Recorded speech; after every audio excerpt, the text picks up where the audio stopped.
লুচ্চাটা চুমা দিছিল আমার কেন এগুলো পছন্দ না, চুম্মা চুম্মা আমার পছন্দ। ভালোই হয়েছে ভাইয়া নেই, ভাইয়া আসলে কোথাও যাইতে চায় না, ছোটখাটো একটা জিনিস কিনছি। থাইল্যান্ডে জাহিদ ও ঋতুর একান্ত ভ্রমণ নিয়ে তোলপাড় সোশ্যাল মিডিয়া। লাইভে মিথিলা রহমানের কটাকে ক্ষুব্ধ নেটিজেনরা। ঋতু আর জয়কে একা বিদেশে পাঠানো কি ঠিক হইছে? একদম ঠিক হয় নাই। একদমই ঠিক হয় নাই। লাইভ শেষ করেই পাঠাই দিব। আমি এর জন্য কাল সকালে চলে যাচ্ছি। কিছুদিন আগে রাকিব হোসেনের ভাগিনা জাহিদ হাসান জয় এবং রাকিব হোসেনের ছোট বোন ঋতু হোসেন একসঙ্গে থাইল্যান্ডে ঘুরতে যান। নুসরাত জাহান অন্তরা অসুস্থ থাকায় রাকিব নিজে যেতে পারেননি, তাই তিনি বাধ্য হয়ে ঋতু ও জয়ের দুজনকেই একা বিদেশে ভ্রমণে পাঠান। আর ঠিক এখান থেকে শুরু হয় নানা কথাবার্তা, সমালোচনা ও বিতর্ক।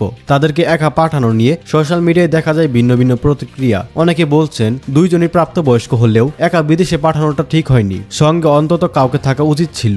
কেউ কেউ আবার একেবারে সম্পর্ক নিয়ে কটাক্ষ করে মন্তব্য করেন। যদিও জয় হচ্ছেন ঋতুর ভাগিনা, তবুও তাদের একসঙ্গে ঘোরাঘুরি নিয়ে অনেকেই সন্দেহজনক মন্তব্য করতে শুরু করেন। Welcome to my room tour. আজকে হচ্ছে আমি কোন রুমে থাকবো, ইভেন আমি কোন হোটেলটায় উঠেছি তোমাদেরকে দেখাবো। আমার হোটেলটা কিন্তু অনেক বেশি সুন্দর। যাই হোক গাইস, আমার থাইল্যান্ডে যাওয়ার পর থেকে জাহিদ ও ঋতু একসঙ্গে বিভিন্ন ভিডিও ও ছবি আপলোড করছেন তাদের সোশ্যাল মিডিয়ায়। একটি ভিডিওতে দেখা যায় জাহিদ ঋতুর কাঁধে হাত রেখে ঘুরছেন, আর সেটি মূলত বিতর্কের আগুনে ঘি ঢেলে দেয়। আমি আমার ভাইকে খুব মিস করতেছি। বলো তো কেন? কারণ আমি শপিং মলে আসলে আমি যা চাই আমার ভাই তাই কিনে দেয়। কিন্তু এরই মধ্যে রাকিব নুসরাত দম্পতির অন্যতম বিরোধী মুখ হিসেবে পরিচিত মিথিলা রহমান লাইভে এসে বিষয়টি নিয়ে কটাক্ষ করে কথা বলেন। তিনি বলেন, ছি ছি, এসব কি নোংরামো করছে, সম্পর্কে ভাগিনা হয় কিন্তু তাদের একটু লজ্জা নেই। আসল সমস্যা হলো যারা ওদের পাঠিয়েছে ওদের মধ্যেই।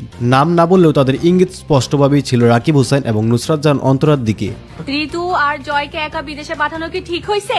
একদম ঠিক হয় নাই। একদমই ঠিক হয় নাই। লাইভ শেষ করেই পাঠাই দিব। আমি এর জন্য কাল সকালে চলে যাচ্ছি।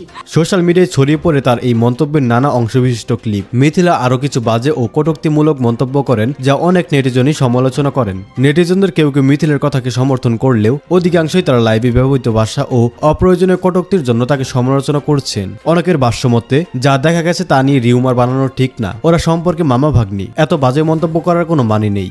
ভালোই হয়েছে ভাইয়া নেই, ভাইয়া আসলে কোথাও যাইতে চায় না, ছোটখাটো একটা জিনিস কিনছি। ভাইয়া থাকলে আমাকে কিনতে দিত না, মানে কিনতে দিত না বলতে কি আমাকে। এর আগে একটা কথা বলি, আপনি যদি সত্যি রাকিব হোসেনের একজন প্রকৃত ফ্যান হয়ে থাকেন তাহলে এখনই আমাদের এই চ্যানেলটি সাবস্ক্রাইব করে দিন, কারণ আমি আজ দেখতে চাই এখানে রাকিব ভাইয়ের আসল ফ্যান কয়জন আছে। তো চলুন শুরু করা যাক মূল ঘটনা।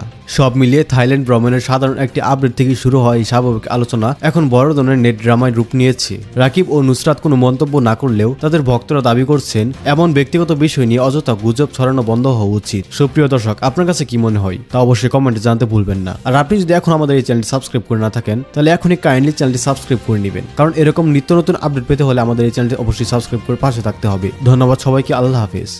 গাইস ফাইনালি চলে আসছি থাইল্যান্ডে। অনেক কষ্ট করার পর এত হ্যাসেল হয়েছে, অ্যাপ্লিকেশনে আমার এত পরিমাণে দাঁড়া থাকতে হয়েছে, বোর্ডিং পাস করছে, এখন তা